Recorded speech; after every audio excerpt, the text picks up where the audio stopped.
Все самое важное и интересное за эту неделю. Виноваты в правонарушении суд Ухты обвинил нефтяников в сокрытии. Куда переезжать будем? Руководство университета через суд переселяет профсоюз. Актуальные вопросы главврач поликлиники о работе в период пандемии. Не нарушение прав, а опасность возникновения ЧС. Почему мы обязаны носить маски и заместитель председателей постоянной комиссии. Новый совет собрался во второй раз. Смотрите прямо сейчас.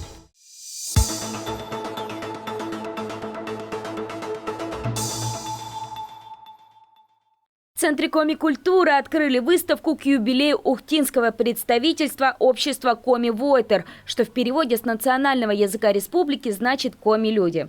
Общественная организация отметила в 2020 году свой 30-летний юбилей. По словам председателя ухтинского представительства, чтобы дата не канула в лету, общественники решили закрепить культурную память выставкой, которая основана на взаимодействии иллюстраций и текстов от крупных тем до микроисторий в лицах. Основными экспонатами экспозиции стали фотографии.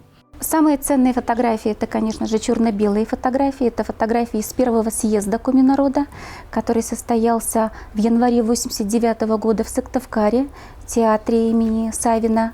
И вот на этом первом съезде присутствовало 250 делегатов и 150 приглашенных. Тогда эти съезды были очень бурными, очень эмоциональными. Но, наверное, вспоминая и оглядываясь назад, мы можем сказать, что даже в те времена, когда их называли в народе лихими 90-ми, нам удалось сохранить на территории республики мир, и межнациональных каких-то расприй, разногласий у нас на территории Коми никогда не было. Да и сейчас, можно сказать, в Ухте до сих пор царит уважительное отношение к межнациональным темам. Национально-культурные автономии работают слаженно и в активном взаимодействии. Немалую роль в этом играет и общество Коми-Войтер. Ежегодно общественники собирают большую конференцию Коми-народа, на которой всегда обсуждают актуальные темы, начиная от сохранения родного языка и богатой коми-культуры и заканчивая злободневными вопросами по сохранению экологии.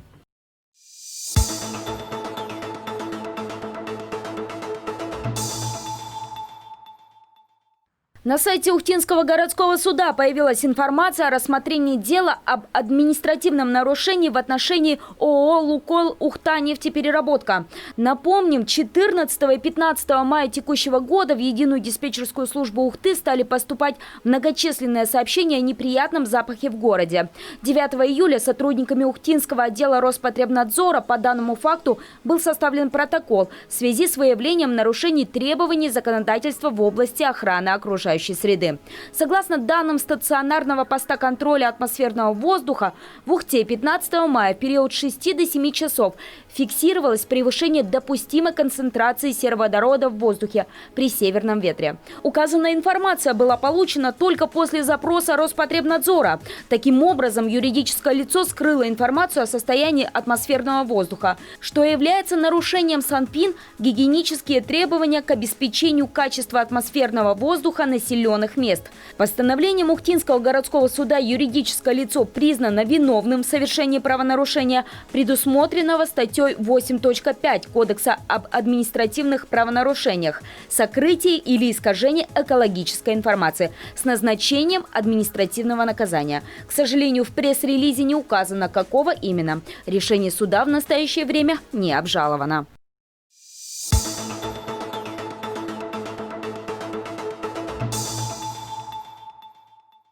Новый созыв депутатского корпуса Ухты во вторник, 13 октября, собрался для очередного заседания. На повестке выборы заместителя председателя. Занять пост было предложено двум депутатам: Виталию Зарубину, ранее занимавшему пост председателя молодежного совета, и Екатерине Руденко, представлявшей Ухту в предыдущем созыве Госсовета Коми, а также известной в Ухте своим неравнодушным отношением к экологическим вопросам. Конкретно активной борьбой против создания в Ухтинском районе ПЗРО. Так вот, этот человек, можно сказать, открыто умудрился один объединить всю Ухту, умудрился изучить тему так глубоко, что, мне кажется, люди с научной степенью так глубоко ее не знают. И в результате благодаря ее активности город Ухта смог все-таки отстоять свою позицию. Конечно, не до конца, но это как раз будет будущая задача Екатерины.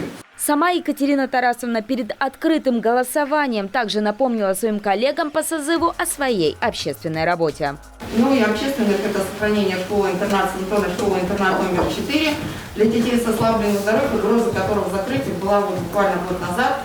Это и сохранение на Яриге поликлиники, Яригской поликлиники тоже непосредственно необходимо было провести часть работы по документообороту, взаимодействия с чиновниками самых разных уровней, от Министерства здравоохранения до главы республики. Несмотря на заслуги и активность, не все коллеги поддержали кандидатуру, но 15 голосов «за» хватило, чтобы Екатерина Руденко на освобожденной основе, то есть без зарплаты, заняла пост заместителя председателя Совета. Если решение этого вопроса более или менее прошло на заседании гладко, то вот перечень постоянных комиссий вызвал споры. Депутат Евгений Тучнолобов предложил создать комиссию, которая будет решать вопросы предпринимательства, на что ему возразил мэр Магомед Османов. Поверьте одному, мы сейчас можем 7 или 8 комиссий создать, где будет по 2, по 3 человека. И завтра эти комиссии собираться не будут. То кворума нету, еще что-нибудь. Не лучше ли эти комиссии сделать действительно компактными, рабочими, чтобы действительно можно было там принимать участие и обсуждать все эти вопросы. Вот сегодня вот, потому же вот по предпринимательской деятельности. Сегодня предпринимательская деятельность непосредственно связана именно с финансами, с экономической политикой, с бюджетом. Так ведь, наверное, нет? В итоге довольно продолжительных раздумий все же было принято решение создать 4 комиссии с более обширным полем деятельности. Экономика и предпринимательство, ЖКХ и экология, законодательство и местное самоуправление, а также социалка, включившая в себя культуру и спорт.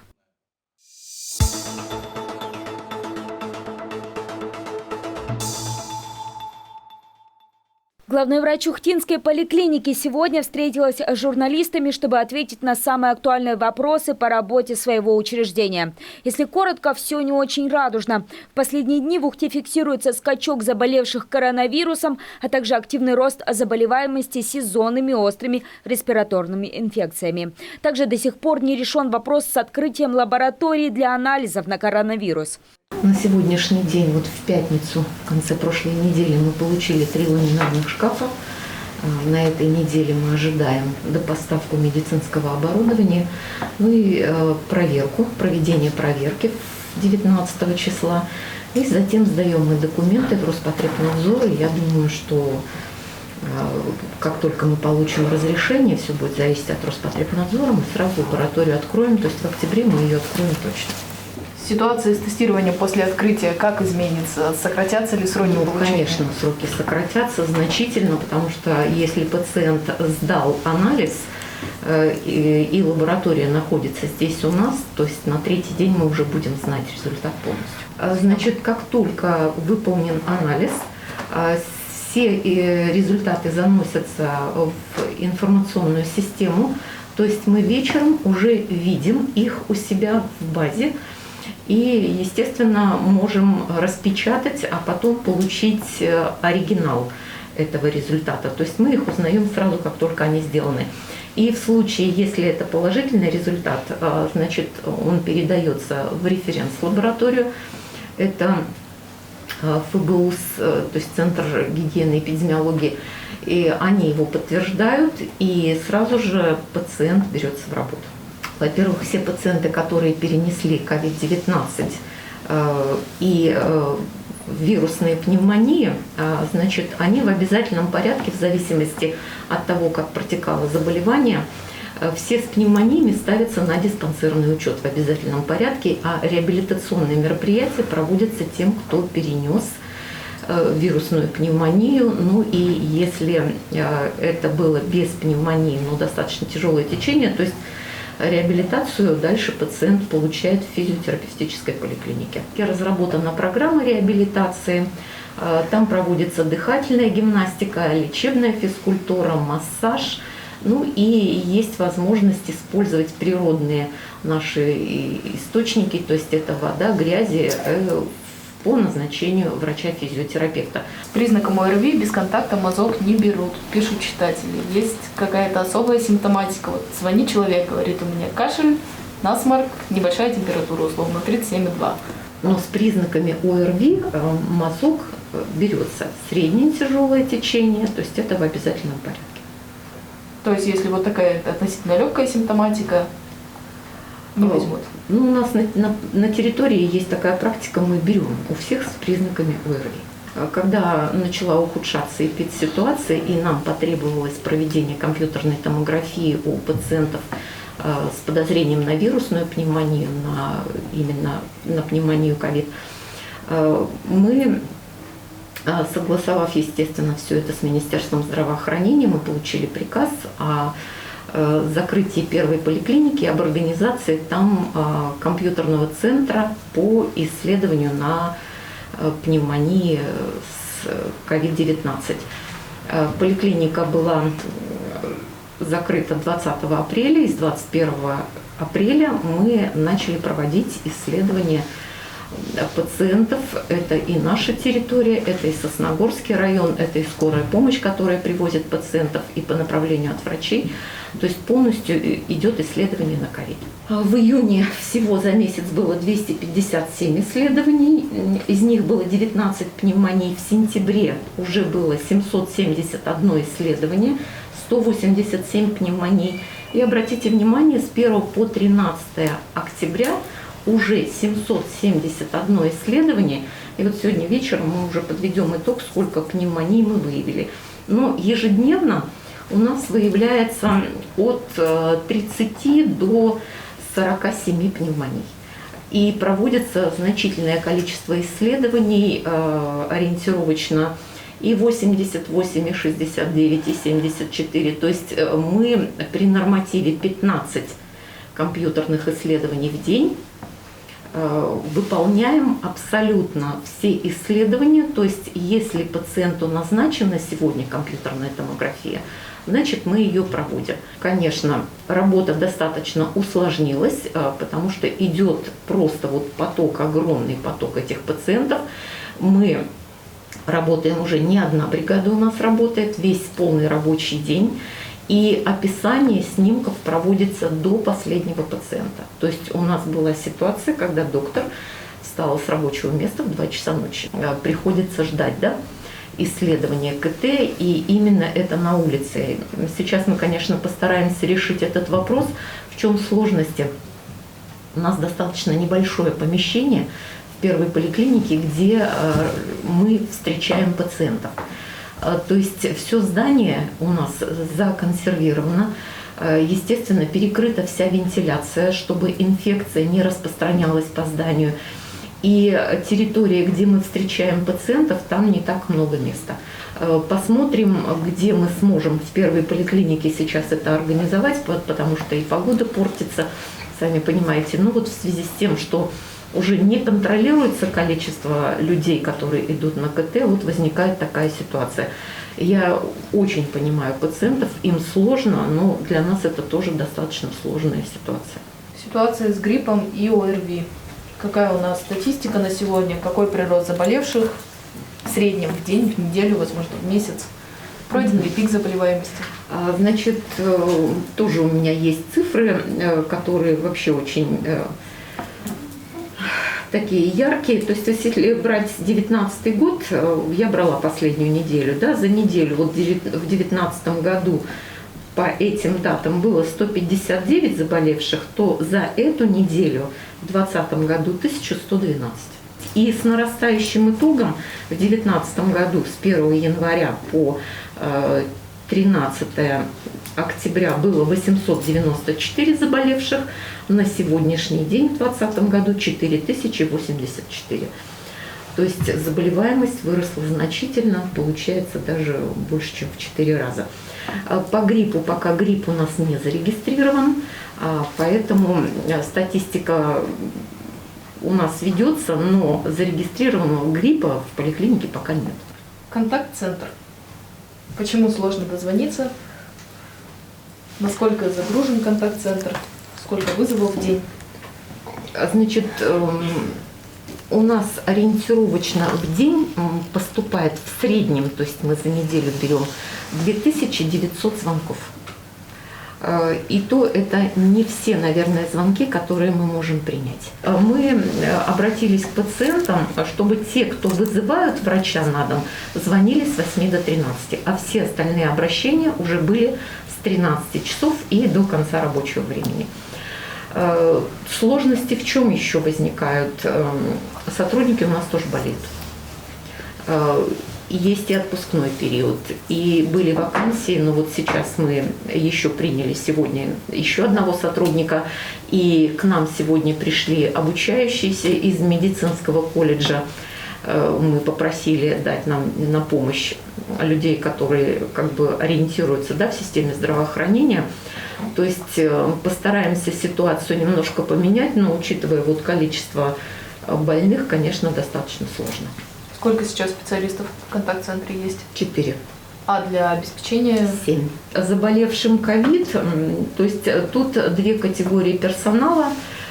Люди, которые, как обычные люди, заболели, да, то есть персонал, который находился в отпуске, у кого-то заболели, допустим, мужья, заразившись где-то на работе, и заболели наши сотрудники.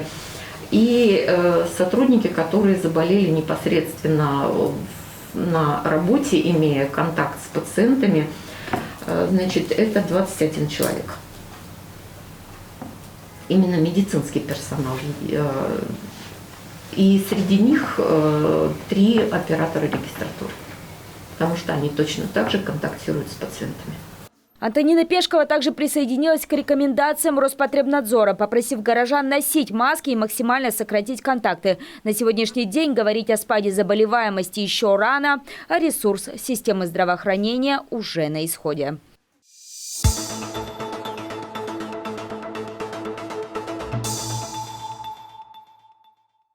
О том, что Ухтинский государственный университет переживает времена глобальной перестройки, уже всем и давно известно. Но процесс, вопреки желаниям, проходит не так гладко. То всплывают задолженности по ЖКХ, то поднимается пыль вокруг выборов нового ректора. Теперь не все спокойно с размещением первичной профсоюзной организации.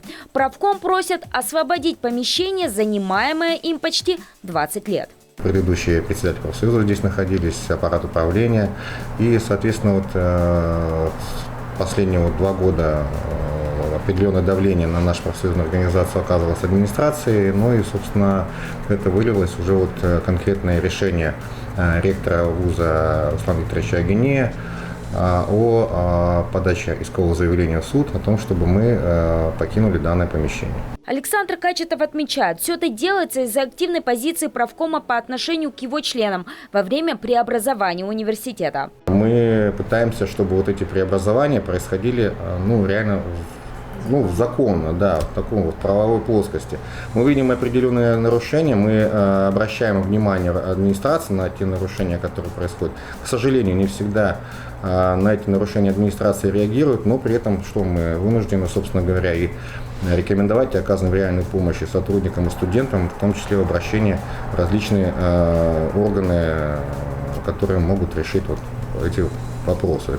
Представителям правкома парирует руководство вуза. Спорная площадь находится в так называемом главном корпусе, куда теперь переехала большая часть служб университета. За последний год вуз освободил несколько крупных помещений, в том числе и 9 этажей корпуса Е. Всем приходится уплотняться, и конфликта никакого нет. Просьба освободить помещение обусловлена масштабным офисным переездом и необходимостью размещать где-то работников. Все эти службы, безусловно, причем надо их переместить ведь не просто в какой-то свободный кабинет, и чтобы, я заговорил, допустим, про финансистов, чтобы материальная группа располагалась в одном месте, значит, расчетчики в другом, касса в третьем, на удалении, там, условно говоря, 200-300 метров друг от друга. Это должно быть достаточно компактно, чтобы это не терялась управляемость и, значит, было удобно людям работать. Также проректор по общим вопросам отмечает, что эта профсоюзная ячейка относится к Нефтегазстройпрофсоюзу России. Остальные предприятия, также входящие в него, сотрудничают и поддерживают вуз. А значит, и ссориться с ними никто не хочет. Тем более, что и вариантов для переезда было достаточно. Что варианты рассматривались разные. И тот вариант, на котором сейчас настаивает руководство университета, оно было принято после многочисленных, подчеркиваю, многочисленных отказов правкома от предлагаемых решений.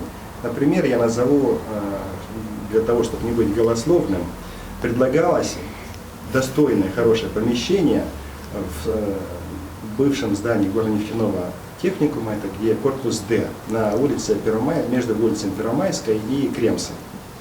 Хорошее здание, мы туда ходили с главным инженером, даже оценивали возможности и стоимость ремонта предстоящего. Тем не менее, профсоюз УГТУ настаивает на своем. На нас оказывают давление. И даже создали новую аналогичную организацию в ВУЗе. В конце 2019 года была создана еще одна профсоюзная организация в университете. Мы это называем «желтым профсоюзом», руководителем которой является член ректората. Тоже есть определенные вопросы, связанные с неким конфликтом интересов. То есть представитель администрации является председателем профсоюзной организации, которые должны, собственно говоря, защищать своих членов. И здесь, в общем-то, администрация, представитель работников, здесь, в общем-то, определенные вопросы к этому есть. Профсоюзу теперь предлагают место в бывшем 33-м училище космонавтов 21А. Хотя правком от подобной альтернативы, мягко говоря, не в восторге. В родном кабинете все удобства и размещения, и высокая проходимость. И, соответственно, опять-таки работать в здании, где нету действительно наших членов профсоюза, которые могли бы, скажем, в удобное время подойти. Плюс ко всему не только сотрудники, студенты, но у нас еще мы работаем с ветеранами университета, с неработающими пенсионерами, которые тоже к нам приходят, которые обращаются за помощью, с которыми мы тоже работаем, тоже которые являются членами нашего профсоюза. Соответственно, действительно, вот эти вот неудобства, которые пытается создать нам администрация, она, конечно же, повлечет за собой, в общем-то, и отток членов профсоюза. Руководство же отмечает, в главном корпусе студенты и преподаватели могут не появляться неделями. А если случится переезд на космонавтов, совсем недалеко студгородок. Тот, который включает в себя 4-е, 5-е, 6-е общежитие, недалеко тут и 3-е наше общежитие, и 15-е общежитие, и корпуса К и Л, и бизнес-инкубатор. То есть, если говорить по локализации и сосредоточению студенческого контингента, обучающихся, и профессорско-преподавательского, то, наверное, для вот этого количества людей это даже более предпочтительно. Пока же все остаются на своих местах. Профсоюз готов биться за свои родные стены до последнего и собирает подписи своих членов для отмены ректорского решения.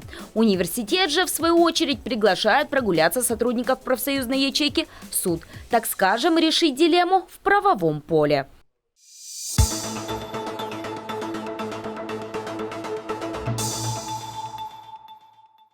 Роспотребнадзор Коми объяснил, почему штрафы за отсутствие маски не нарушают гражданских прав. В связи с ростом заболеваемости в регионе начались массовые рейды, связанные с соблюдением мер безопасности. Но некоторые из горожан стали настаивать на том, что штрафы за отсутствие масок незаконны. Так, отказ обслуживать на кассе человека без маски стали расценивать как нарушение прав потребителя. На что ведомство отвечает: просьба о мерах безопасности не препятствует заключению публичного договора, каковым является договор розничной купли-продажи. Но граждане, не выполняющие требования о ношении масок при посещении общественных мест, включая торговые объекты, организации бытового обслуживания, общественный транспорт и такси, нарушают часть 1 статьи 26.1 Кодекса об административных нарушениях, то есть невыполнение правил поведения при чрезвычайной ситуации или угрозе ее возникновения. Любое появление физического лица в общественном месте без маски будет иметь признаки противоправного деяния, направленного на создание угрозы не только собственной безопасности жизни и здоровью, но и безопасности жизни и здоровью иных лиц, находящихся на территории, на которой существует угроза возникновения чрезвычайной ситуации или в зоне чрезвычайной ситуации, подчеркнули в Роспотребнадзоре. А так как в регионе указом главы введен режим повышенной готовности с 15 марта 2020 года, вас могут оштрафовать за отсутствие маски на законных условиях.